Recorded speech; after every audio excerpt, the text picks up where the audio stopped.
तो देखो, आज हम लोग स्टार्ट कर रहे हैं क्लास 11 का सबसे फर्स्ट चैप्टर।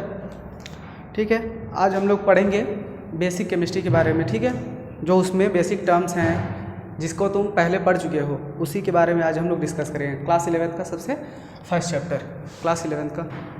तो देखो, चैप्टर का नाम है some basic concept of chemistry. Some basic concept of chemistry. अब देखो, इसमें सबसे पहले जो बेसिक टर्म्स है वो जानना क्या है। सॉलिड, लिक्विड, गैस कि जो मैटर होता है, मैटर क्या है, मैटर, स्टेट्स ऑफ मैटर क्या है, क्लासिफिकेशन ऑफ मैटर क्या है। ठीक है, तो सबसे पहले मैटर क्या है। तो मैटर जो होता है, जो मास और स्पेस ऑक्यूपाई करे, उसी को हम लोग क्या बोलेंगे, मैटर।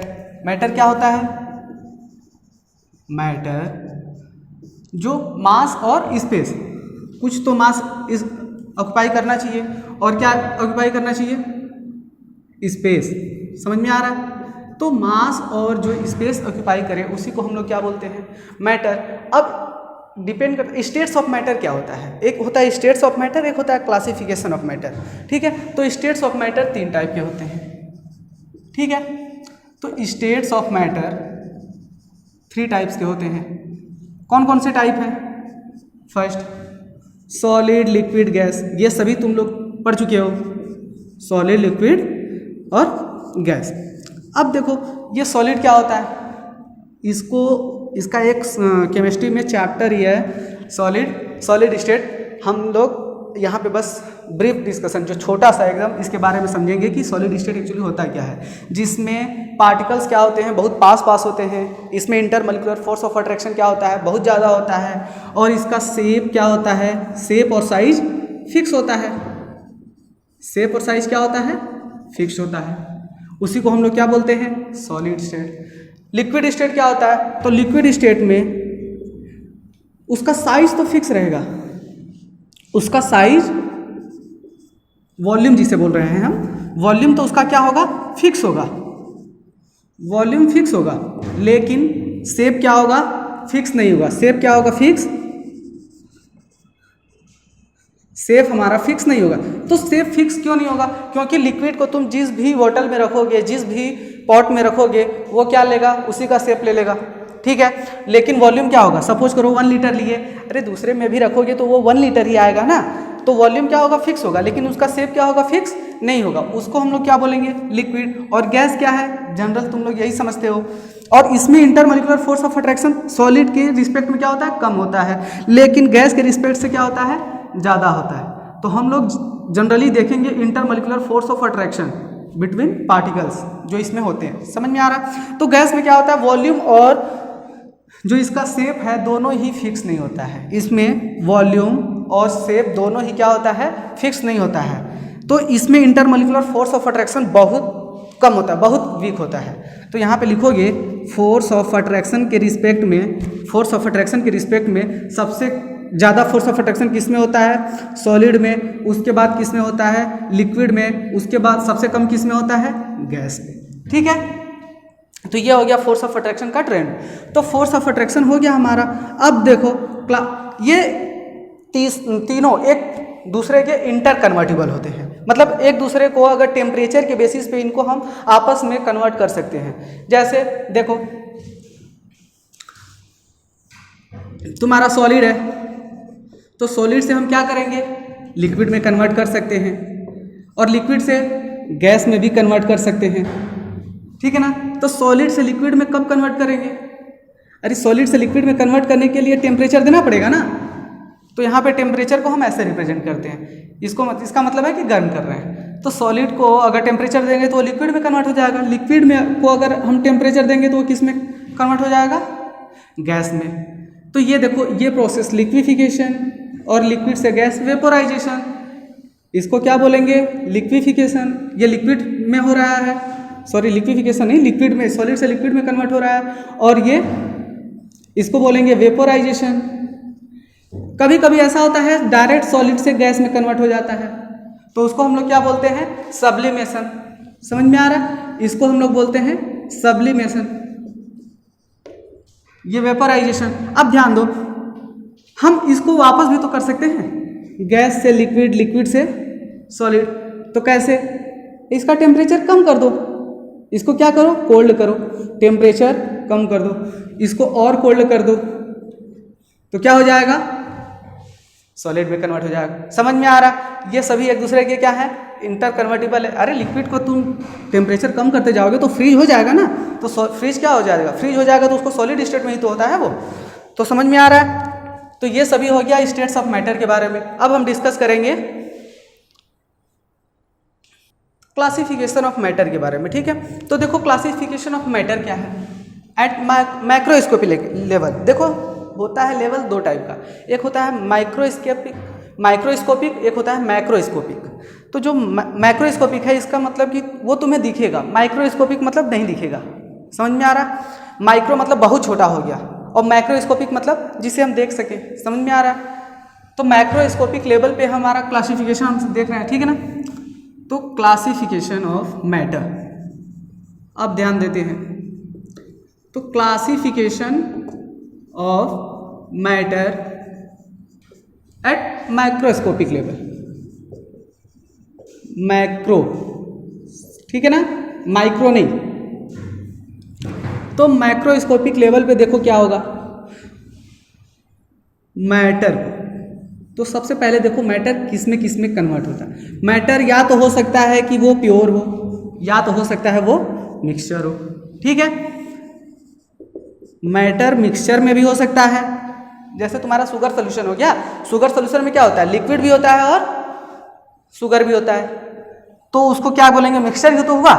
लेकिन प्योर सब्सटेंस भी हो सकता है। प्योर सब्सटेंस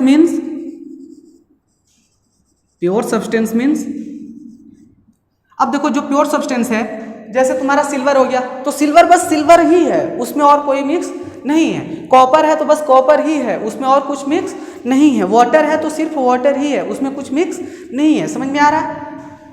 लेकिन मिक्सचर, अब मिक्सचर भी दो टाइप के होते हैं। कौन सा? एक होता है होमोजीनियस मिक्सचर, एक होता है होमोजीनियस और दूसरा हेट्रोजीनियस, ठीक है। होमोजीनियस और हेट्रोजीनियस मिक्सचर। अब होमोजीनियस मिक्सचर क्या होता है? देखो मिक्सचर, पहले मिक्सचर को डिफाइन करते हैं कि मिक्सचर एक्चुअली है क्या। Two or more pure substances mix in any ratio. समझ में आ रहा है? जब प्योर सब्सटेंस दो से ज़्यादा किसी भी रेशियो में अगर मिक्स हो जाएंगे तो उसी को हम लोग क्या बोलेंगे, मिक्सचर। जैसे अभी मैंने बताया एग्जाम्पल क्या, शुगर सॉल्यूशन, अपना एयर हो गया, ठीक है ना। ये सभी क्या है, मिक्सचर है। ये सभी क्या है, मिक्सचर है। जैसे तुम्हारा डर्ट हो गया, डर्ट इन वाटर, तो वो सभी क्या है, मिक्सचर। तो लेकिन अब होता है होमोजीनियस मिक्सचर और हेट्रोजीनियस मिक्सचर। तो होमोजीनियस मिक्सचर क्या है, जब तुम्हारा जब कंपोजिशन है वो पूरे मिक्सचर में सेम दिखे। जब पूरे कंपोजिशन में जो तुम्हारा इसमें जो मिक्सचर का कंपोजिशन है, composition is uniform, composition is uniform throughout the mixture.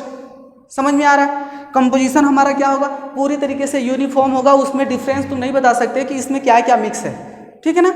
तो जहाँ पे कंपोजिशन तुमको यूनिफॉर्म दिखे उसको हम लोग बोलेंगे होमोजीनियस मिक्सचर, और जहाँ पे तुमको कंपोजिशन दिख जाए मतलब डिफरेंट, जैसे अभी मैंने बोला क्या, डर्ट विथ वाटर। अगर तुम डर्ट को वाटर के साथ ले लिए तो क्या होगा, पानी अलग दिखेगा और डर्ट अलग दिखेगा, ठीक है ना। तो इसको हम लोग क्या बोलेंगे, हेट्रोजीनियस, क्योंकि हम दोनों को क्या कर रहे हैं, रिकॉग्नाइज कर पा रहे हैं, हम दोनों को रिकॉग्नाइज कर पा रहे हैं, तो उसको हम लोग बोलेंगे हेट्रोजीनियस मिक्सचर। और होमोजीनियस मिक्सचर किसको बोलेंगे, जहाँ पे कंपोजिशन हमारा क्या हो, यूनिफॉर्म हो। और इसमें क्या लिखेंगे, इसमें कंपोजिशन हमारा यूनिफॉर्म नहीं होता है, ठीक है, उसको हम लोग बोलेंगे हेट्रोजीनियस मिक्सचर। मतलब composition is not uniform throughout the mixture is known as heterogeneous. और when composition is uniform throughout the mixture, मतलब pure substances are completely mixed with each other, तो उस समय क्या हो जाएगा, कंपोजिशन यूनिफॉर्म हो जाएगा। जब प्योर सब्सटेंस हमारा कंप्लीटली मिक्स हो जाएगा, एक दूसरे में एकदम पूरा घुल जाएगा, नहीं दिखेगा कि उसमें क्या क्या मिक्स है, तो उसको हम क्या बोलेंगे ना, यूनिफॉर्म हमारा मिक्सचर है, और इसमें हेट्रोजीनियस में क्या होगा, वो दोनों डिफरेंट डिफरेंट दिखेंगे। अब देखो प्योर सब्सटेंसेस, प्योर सब्सटेंसेस क्या होता है, इसमें जो कंपोजिशन होता है वो फिक्स होता है, इसमें जो कंपोजिशन होता है वो क्या होता है, फिक्स होता है। जो उसमें कॉन्स्टिट्यूएंट पार्टिकल्स पाए जाते हैं वो सेम टाइप के होते हैं। सपोज करो वाटर है तो उसमें बस वाटर के ही पार्टिकल्स पाए जाएंगे, इसका मतलब H2O के ही मॉलिक्यूल्स पाए जाएंगे। समझ में आ रहा? तो प्योर सब्सटेंस का मतलब क्या हुआ, तो उसमें जो कंपोजिशन होता है वो फिक्स होता है। और ये भी दो टाइप के हो सकते हैं, हो सकता है एलिमेंट हो सकता है एलिमेंट हो सकता है हमारा कंपाउंड हो। अब डिपेंड करता है कि एलिमेंट किसे बोले आप, कंपाउंड किसे बोलेंगे। तो एलिमेंट जो होता है वो सेम टाइप के एटम से बना होता है। समझ में आ रहा है? इसमें जो एटम्स होते हैं वो सेम टाइप के ही एटम्स प्रेजेंट होते हैं। ठीक है, हो सकता है एटम एटम मिल के वो क्या बने, मॉलिक्यूल भी बना ले। जैसे तुम्हारा हो गया H2, ठीक है ना, H2 क्या है, सेम टाइप का ही। I2 कॉपर, ये एटम है, ठीक है ना, ये मॉलिक्यूल है। मॉलिक्यूल क्या बोलेंगे, जब दो या दो से अधिक ज़्यादा एटम्स अगर मिक्स होके मिक्स हो जाएंगे तो उसको हम लोग क्या बोलेंगे, मॉलिक्यूल। तो ये मॉलिक्यूल हो गया, और ये हमारा क्या हो गया, एटम्स। तो ये जो कॉपर है इसमें से बस कॉपर के ही एटम्स प्रेजेंट होंगे। समझ में आ रहा? सिल्वर है तो इसमें बस सिल्वर के ही एटम्स प्रेजेंट होंगे और कोई एटम्स प्रेजेंट नहीं होगा। बट कंपाउंड में देखो, कंपाउंड क्या होता है, when more than two elements, two or more than two elements, two or more than two elements mix in a fixed ratio, mix in a fix ratio. ऐसा नहीं है कि किसी भी रेशियो में मिक्स मिल जाए और कंपाउंड बना लेगा, नहीं, ऐसा नहीं होगा। क्या होगा, two or more than two elements mix in a fix ratio, और मिल के क्या बनाएंगे, कंपाउंड बनाएंगे। जैसे तुम्हारा देख लो H2O, H2O क्या है, कंपाउंड्स हैं, इसमें डिफरेंट डिफरेंट एटम्स भी प्रेजेंट होंगे। समझ में आ रहा है? सेम टाइप के एटम नहीं, डिफरेंट टाइप के एटम। तो ये H2O का मॉलिक्यूल हो गया, इसमें देखो हाइड्रोजन का भी एटम प्रेजेंट है और ऑक्सीजन का भी एटम प्रेजेंट है, ठीक है ना। शुगर सॉल्यूशन, तो शुगर में क्या होता है, C12H22O11, सॉरी। तो ये हमारा क्या हो गया, यहां पे भी देखो हो गया कि नहीं, यहां पे भी हो गया कि नहीं। देखो ये भी हमारा क्या है, कार्बन का एटम प्रेजेंट है, हाइड्रोजन का एटम प्रेजेंट है, ऑक्सीजन का एटम प्रेजेंट है। तो डिफरेंट डिफरेंट एटम प्रेजेंट है, लेकिन इसका जो कंपोजिशन होता है वो फिक्स होता है। कि अगर इसका सपोज करो, इसको क्या, कार्बन को हम 11 कर दिए, कार्बन को हम 11 कर दिए, तो ये क्या होगा, ये फिर शुगर नहीं रह जाएगा, इसका कंपोजिशन चेंज हो गया। तो समझ में आ रहा है? तो कंपोजिशन चेंज करोगे तो वो चीज़, उसकी पूरी आइडेंटिटी चेंज हो जाएगी, ठीक है ना। तो इसमें जो जिस कंपोजिशन, जिस रेशियो में ये मिक्स है, उसी रेशियो में इसको मिक्स होना चाहिए, ठीक है ना। एक फिक्स रेशियो होना चाहिए। अगर तुम रेशियो घटा बढ़ा रहोगे तो फिर कंपाउंड भी दूसरा मिलेगा, ठीक है ना। चलो, ये हो गया हमारा प्योर सब्सटेंस। अब देखो प्रॉपर्टीज ऑफ मैटर, क्या है, प्रॉपर्टीज ऑफ मैटर। तो प्रॉपर्टीज ऑफ मैटर क्या होगा, तो दो टाइप के होते हैं प्रॉपर्टी, होता है केमिकल प्रॉपर्टी, एक होता है फिजिकल। तो देखो प्रॉपर्टीज ऑफ मैटर, तो प्रॉपर्टीज ऑफ मैटर है क्या, कितने टाइप के होते हैं, तो देखो दो टाइप के होते हैं, एक होता है फिजिकल प्रॉपर्टी, एक होता है केमिकल प्रॉपर्टी। तो फिजिकल प्रॉपर्टी क्या है और केमिकल प्रॉपर्टी क्या है, ठीक है ना।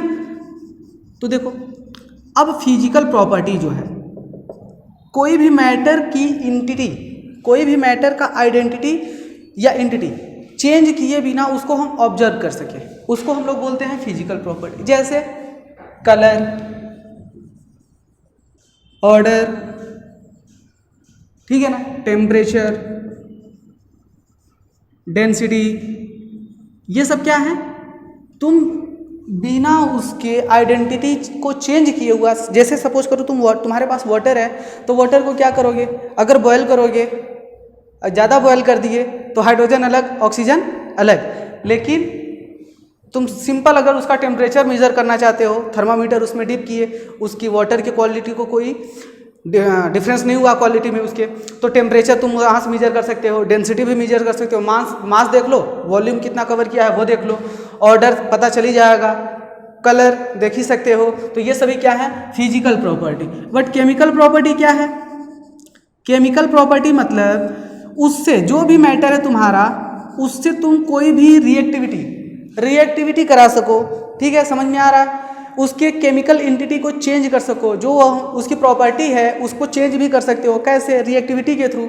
सपोज करो जैसे एसिड और बेस है, एसिड और बेस को रिएक्शन करेंगे, सॉल्ट बन जाएगा, उसकी प्रॉपर्टी पूरी क्या हो गई, चेंज हो गई। तो वो हमारा क्या है, केमिकल प्रॉपर्टी। केमिकल प्रॉपर्टी में क्या होगा, रिएक्टिविटी। समझ में आ रहा है? एसिड और बेस से भी हो सकता है, बहुत सारे हैं रिएक्टिविटी के लिए ऑर्डर। ठीक है, अब हम देखते हैं फिजिकल प्रॉपर्टी का मेजरमेंट। फिजिकल प्रॉपर्टी का मेजरमेंट, देखो मेजरमेंट कैसे करेंगे। तो मेजरमेंट करने के लिए सपोज करो तो कोई भी मैटर है, उसको तुम मेजर कैसे करोगे? मेजर करने के लिए तुम्हारे पास, अब ऐसा तो है नहीं हम बोल दिए कि यार 1 kg राइस दे दो, ऐसे उठा के दे दिए, ये तो कुछ हुआ नहीं ना। 1 kg राइस ऐसे उठा के दे दिए कि 1 kg राइस है, कैसे हम विश्वास माने कि यही 1 kg राइस है? ठीक है ना? तो ठीक है, किसी भी चीज़ को मेजर करने के लिए कुछ क्वांटिटी बनाए गए हैं, जिसको हम लोग बोलते हैं फिजिकल क्वांटिटी। फिजिकल देखो क्वांटिटी, फिजिकल क्वांटिटी में दो आते हैं, फंडामेंटल क्वांटिटी और डिराइव्ड क्वांटिटी। तो मैं फंडामेंटल क्वांटिटी को बताता हूँ। फंडामेंटल क्वांटिटी एक्चुअली है क्या? तो फंडामेंटल क्वांटिटी टोटल 7 है, जिसका यूनिट पहले से ही बता दिया गया कि नहीं, इसका यूनिट ये है। समझ में आ रहा है? जैसे तुम्हारा लेंथ हो गया, लेंथ को तुम किस में मेजर करते हो? लेंथ को मेजर करोगे मीटर में। ठीक है ना? अब वो सिस्टम बहुत सारे हैं, उसके लिए सोचना नहीं है। ठीक है ना? सिस्टम जैसे तुम्हारा MKS सिस्टम हो गया, CGS सिस्टम हो गया, FPS सिस्टम हो गया, तो इसके लिए नहीं। पहले हम समझेंगे, जो भी हम बात करेंगे हम SI सिस्टम से, और केमिस्ट्री में क्या यूज होगा उस सिस्टम से। समझ में आ रहा है? तो सबसे पहले fundamental quantity, total fundamental quantity 7 होता है। 7 फंडामेंटल क्वांटिटी है। अब बताओ, जब क्वांटिटी 7 है तो यूनिट भी 7 होगा। अब देखो कौन कौन से है फंडामेंटल क्वांटिटी। जैसे लेंथ, लेंथ को हम जनरली किस में मेजर करते हैं? SI यूनिट की हम बात कर रहे हैं, हमेशा हम SI यूनिट की बात करेंगे। ठीक है, SI यूनिट। तो लेंथ को हम किस में मेजर करते हैं? मीटर। ठीक है, आओ जाओ, मास को किस में मेजर करते हैं? मास भी है, लेंथ, मास, टाइम, करंट, और क्या है? Temperature, luminous intensity,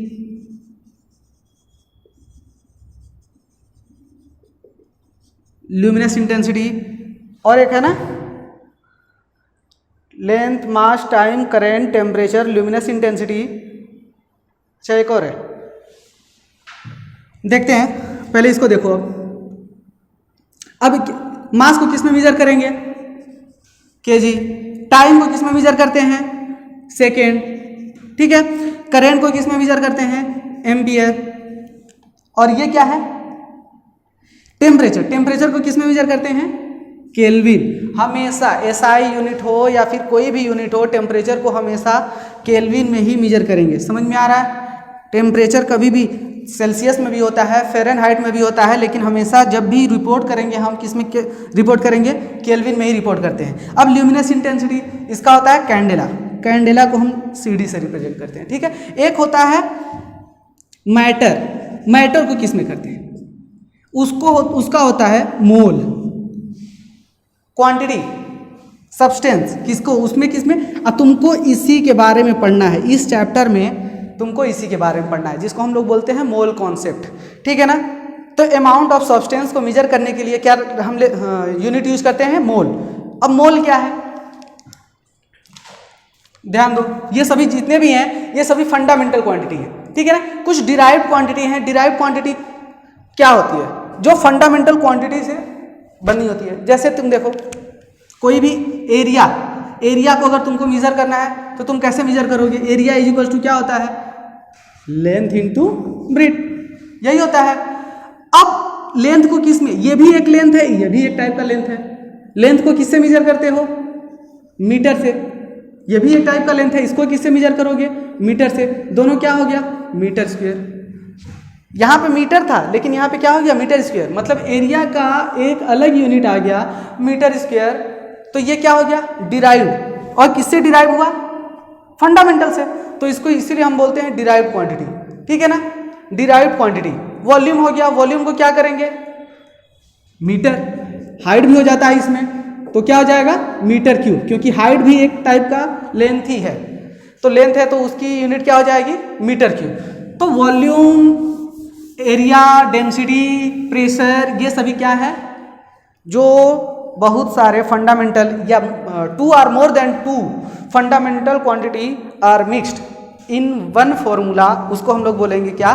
derived quantity. समझ में आ रहा है? चलो देखते हैं कुछ कन्वर्जन देखते हैं। कन्वर्जन में हम सबसे पहले जो कन्वर्जन हमको सबसे ज़्यादा इंपॉर्टेंट है उसको देखना है, ठीक है ना। तो वॉल्यूम का कन्वर्जन हमारा सबसे ज़्यादा पूछता है, वॉल्यूम का कन्वर्जन, प्रेशर का कन्वर्जन, ठीक है। तो वॉल्यूम का कन्वर्जन और प्रेशर का कन्वर्जन देखो। वॉल्यूम, तो वॉल्यूम को कन्वर्जन पहले, सबसे पहले वॉल्यूम को देखो, केमिस्ट्री में हम लोग लीटर में या एमएल में, लीटर या एमएल में यूज करते हैं। तो लीटर अगर हुआ सपोज करो, लेकिन हमारा एसआई यूनिट क्या होता है? मीटर होता है, मीटर क्यूब होता है। तो मीटर क्यूब को हम लीटर से और एमएल से क्या करेंगे? कॉन्साइड करेंगे। कैसे? अब ध्यान दो, सपोज करो जो हमारा वैल्यू होता है, ये एक्सपेरिमेंटल वैल्यू है, ठीक है ना, कि 1 centimetre cube, 1 centimetre cube is equals to 1 ml। Means इसका मतलब कहने का क्या है कि अगर हमारे पास 1 सेंटीमीटर लेंथ का एक क्यूब है, 1 सेंटीमीटर लेंथ का एक क्यूब है मेरे पास, तो उसमें हम बस 1 ml वाटर ही रख सकते हैं। समझ में आया मैं क्या बोल रहा हूँ? अगर इसका लेंथ साइड 1 सेंटीमीटर है, सभी 1 सेंटीमीटर साइड होना चाहिए, 1 सेंटीमीटर है, तो इसमें हम 1 ml ही रख सकते हैं। इसका मतलब 1 centimetre cube is equals to 1 ml। इसको जनरली हम लोग सीसी भी बोलते हैं, तो 1 cc is equals to 1 ml, मतलब क्यूबिक सेंटीमीटर, ठीक है ना, क्यूबिक सेंटीमीटर। अब देखो इसी से तुम रिलेट कर सकते हो, सेंटीमीटर क्यूब है तो लीटर को कैसे करेंगे? तो 1 decimetre cube is equals to क्या हो जाएगा? 1 लीटर हो जाएगा कि नहीं? इसी से तुम एमएल में भी कंसीडर कर लिए, लीटर में भी कंसीडर कर लिए। अगर मीटर क्यूब में दिया हो तो फिर क्या करोगे? तो तुम जानते हो मीटर क्यूब, अगर मीटर क्यूब दिया है तो कितना लीटर होगा? 1000 लीटर, ठीक है। 1000 लीटर देख लेते हैं, मिली सेंटी डेसीमीटर, हाँ 1000, ठीक है।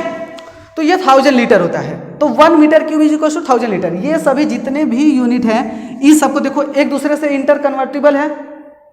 कन्वर्जन तुमको आना चाहिए, क्योंकि हमको हमेशा किसमें यूज करना है? हमेशा तुमको इसमें यूज करना है या तो फिर लीटर में यूज करना है, ठीक है। तो तुमको चेंज करने आना चाहिए। वो तुमको डेसीमीटर क्यूब में दे सकता है, मीटर क्यूब में दे सकता है, लेकिन तुमको फिर से किस में कन्वर्ट करना है? इसमें। इसलिए वॉल्यूम का हमेशा कन्वर्जन याद रखना, ठीक है। एक प्रेशर का कन्वर्जन होता है, प्रेशर का भी कन्वर्जन देख लेते हैं, ठीक है।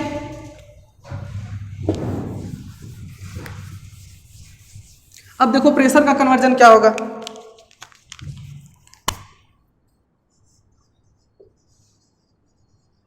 तो प्रेशर जो होता है, प्रेशर का पहले एसआई यूनिट क्या होता है वो देखो। तो प्रेशर का जो एसआई यूनिट होता है वो होता है पास्कल। क्या होता है? पास्कल। लेकिन हम लोग जब भी केमिस्ट्री में यूज करेंगे तो हम लोग केमिस्ट्री में एटीएम यूज करते हैं या फिर बार यूज करते हैं, ठीक है। तो 1 एटीएम इज इक्वल्स टू क्या होता है? कितना पास्कल होता है, ठीक है ना। तो पहले 1 एटीएम इज इक्वल्स टू बार लिखते हैं, 1.013 बार, ठीक है। 1 एटीएम अब पास्कल में लिख लेते हैं, 1.013 क्या हो जाएगा? इंटू 10⁵ पास्कल, ठीक है। याद करने के लिए देखो ट्रिक क्या है कि 1.0123, ये देखो 1 है, यहाँ पे पॉइंट लगा दो, ये 0 जैसा दिख रहा है, ये 1 जैसा दिख रहा है, और इसको अगर ऐसे कर दो तो ये 3 दिखेगा कि नहीं? तो 1.013 बार, अब उसी में 10⁵ कर दो, पास्कल हो जाएगा, ठीक है। अभी केस आता है, और मेरे पास 2 और यूनिट है जिसको हम लोग बोलते हैं mm of Hg और टोर भी बोलते हैं, mm of Hg भी बोलते हैं और टोर भी बोलते हैं। तो इसका कितना होता है 746 mm/Hg या टोर, ये दोनों एक ही है, ठीक है। तो ये 3 यूनिट है एटीएम से रिलेटेड और ये सब आना चाहिए, ठीक है ना। ये सभी चीज़ें क्या होना चाहिए, कन्वर्ट करने आना चाहिए, क्योंकि हमेशा तुमको किस में यूज करना है, एटीएम में, ठीक है। पास्कल को ही एसआई यूनिट कहते हैं। तो कभी कभी तुमको ऐसा भी दे सकता है, पास्कल को हम क्या बोलते हैं, 1 pascal is equals to 1 newton per metre square, क्योंकि पास्कल का ये भी तो यूनिट होता है, ठीक है। तो जो भी प्रेशर है, प्रेशर को अगर एसआई यूनिट जनरली तुम लिखते हो तो न्यूटन पर मीटर स्क्वायर लिखते हो या फिर पास्कल, ठीक है ना। तो ये सभी चीज़ें तुमको कन्वर्ट करना आना चाहिए। तो ये हो गया प्रेशर का यूनिट, ठीक है, कन्वर्जन प्रेशर का हो गया। अब ध्यान देते हैं हम मास और वेट। तो मास और वेट क्या है, देखो मास एक क्वांटिटी है जो कि हमेशा क्या होता है, कांस्टेंट होता है। मास एक क्वांटिटी है जो हमेशा क्या होता है, फिक्स होता है, कांस्टेंट होता है। किसी भी प्लेस पे जाओ, तुम्हारा अगर 1 kg मास है तो वो 1 kg ही मास रहेगा। सपोज तुम्हारे पास 1 kg क्या है, राइस ही है, तो वो कहीं भी किसी भी पोजीशन पे तुम जाओगे, उसको वेट करोगे, सॉरी उसका मास निकालोगे तो वो क्या होगा, 1 kg ही होगा। लेकिन वेट उसका क्या होगा, डिफरेंट हो सकता है। वेट क्या हो सकता है, डिफरेंट। क्यों, क्योंकि वेट किस पे डिपेंड करता है, ग्रेविटी पे। वेट किस पे डिपेंड करता है, ग्रेविटी पे। और प्लेस चेंज करने के बाद ग्रेविटी भी क्या हो जाती है, चेंज हो जाती है। क्योंकि वेट क्या होता है, मास इंटू जी, ये होता है, ठीक है ना। तो ये हमारा ग्रेविटी पे डिपेंड करता है, इसीलिए हमेशा क्या होता है, वेट चेंज होता है प्लेस चेंज करने पे। जैसे जैसे ग्रेविटेशनल हमारा ग्रेविटी चेंज होता रहता है, वैसे वैसे हमारा वेट भी चेंज होगा, लेकिन मास हमारा क्या होता है, फिक्स होता है, ठीक है ना। तो मास फिक्स होता है, मास को हम लोग चेंज नहीं कर सकते हैं। आओ देखते हैं फिर दूसरा क्वांटिटी क्या है, मास, वेट, वॉल्यूम, यूनिट।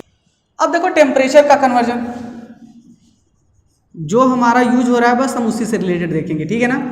प्रेशर देख लिए, वॉल्यूम देख लिया, अब टेम्परेचर। तो टेम्परेचर का कन्वर्जन क्या होगा, पहले टेम्परेचर को हम मेजर किस में करते हैं, केल्विन में।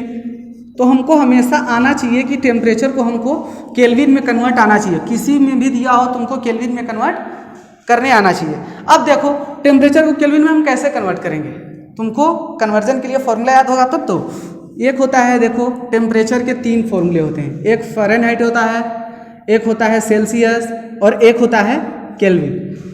3 है हमारे पास। अब हम देखते हैं इसका फॉर्मूला क्या होता है, C/5 F-32 divided by 9। Celsius से फ़ारेनहाइट में कन्वर्ट करने के लिए या फिर फ़ारेनहाइट से सेल्सियस में कन्वर्ट करने के लिए ये फॉर्मूला हम यूज कर सकते हैं, ठीक है। ये फॉर्मूला यूज करोगे। अब सेल्सियस को केल्विन में भी कन्वर्ट करना है, क्योंकि हमको हमेशा किस में चाहिए, केल्विन में रिलेशन चाहिए। तो केल्विन के लिए क्या करोगे, K is equals to 273 plus Celsius, ये होता है फॉर्मूला। अगर तुमको सेल्सियस में दिया, सपोज करो तुमको दे दिया 25 डिग्री सेल्सियस, उसका केल्विन में कितना होगा टेम्परेचर, तो क्या करोगे, C यहाँ पे है तो ये चीज़ कहाँ रखोगे, यहाँ पे, सॉरी यहाँ पे। तो उसको फिर देखो क्या हो जाएगा कि 273 प्लस 25 कितना हो जाएगा, 298 केल्विन हो गया कि नहीं। मतलब केल्विन में अगर कन्वर्ट किए तो 298 केल्विन हो गया, लेकिन ये क्या है 25 डिग्री सेल्सियस, सेल्सियस में है तो ये। फ़ारेनहाइट में देख लोगे तो यहाँ पे रख देना सेल्सियस, सेल्सियस की जगह 25 रख देना, जितना आएगा वो हमारा क्या हो जाएगा, फ़ारेनहाइट, ठीक है। कैसे कन्वर्ट करोगे, यहाँ पे 25 रख दो तो 25 divided by 5 F-32 divided by 9, ये कितना हो गया 5। इसका मल्टीप्लाई कर दो, कितना हो जाएगा F-32। अब इसको इधर ला दो, ये क्या हो जाएगा, प्लस हो जाएगा, तो कितना हो जाएगा 77, ठीक है ना। तो 77 फ़ारेनहाइट आ गया। तो ध्यान दो, सबको कन्वर्जन तुमको एकदम आना चाहिए अच्छे से, क्योंकि हमेशा हम लोग किस में यूज करेंगे टेम्परेचर को, केल्विन में, ठीक है ना। अब देखो हम बात करते हैं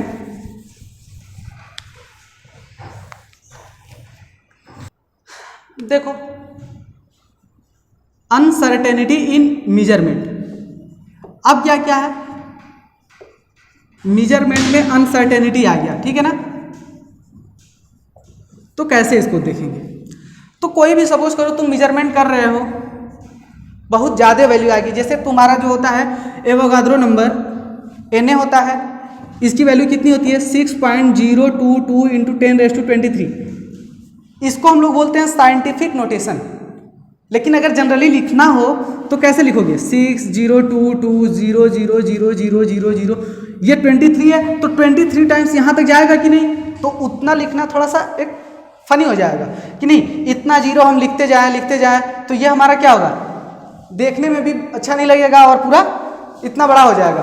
तो इसको सही से अच्छे तरीके से लिखने के लिए एक टर्म देखा गया जिसको हम लोग बोलते हैं साइंटिफिक नोटेशन। तो साइंटिफिक नोटेशन में एक्चुअली होता क्या है, एक सर्टेन नंबर होता है और कुछ अनसर्टेन नंबर होते हैं। समझ में आ रहा, एक सर्टेन नंबर होना चाहिए और कुछ अनसर्टेन नंबर होना चाहिए। तो सर्टेन नंबर क्या होता है, जो पॉइंट के इधर की वैल्यू होती है उसको हम लोग बोलते हैं सर्टेन नंबर, उसको हम लोग बोलते हैं सर्टेन नंबर। और जो ये वैल्यू होती है इसको हम लोग बोलते हैं अनसर्टेन, ठीक है। तो डेसिमल के बाद जो होता है वो अनसर्टेन नंबर होता है, और जो डेसिमल से पहले होता है उसको हम लोग बोलते हैं सर्टेन नंबर, ठीक है। तो 6.022 इंटू 10⁻23 ये अवोगाद्रो नंबर है। अगर सपोज करो ऐसे अवोगाद्रो नंबर लिखते हैं कि ये पूरा 0,0,0,0 बहुत बढ़ता जाता तो देखने में ही फनी लगता कि नहीं इतना बड़ा हम कैसे लिखें, ठीक है ना। तो इतना नहीं, हमेशा कोई भी एक नंबर तुमको दिया हो, सपोज करो अगर तुमको लिखना हो 1 लीटर, मैंने तुमको बोल दिया 1 लीटर लिखना हो जिसकी अनसर्टेनिटी 1 हो, जिसकी अनसर्टेनिटी क्या है फर्स्ट पोजीशन तक हो, तो तुम क्या लिखोगे इन ml। मैं तुमको बोल रहा हूँ 1 लीटर को हमको ml में लिखना है जिसकी अनसर्टेन पोजीशन क्या हो 1 हो, तो कैसे लिखोगे, क्या ऐसे लिखोगे,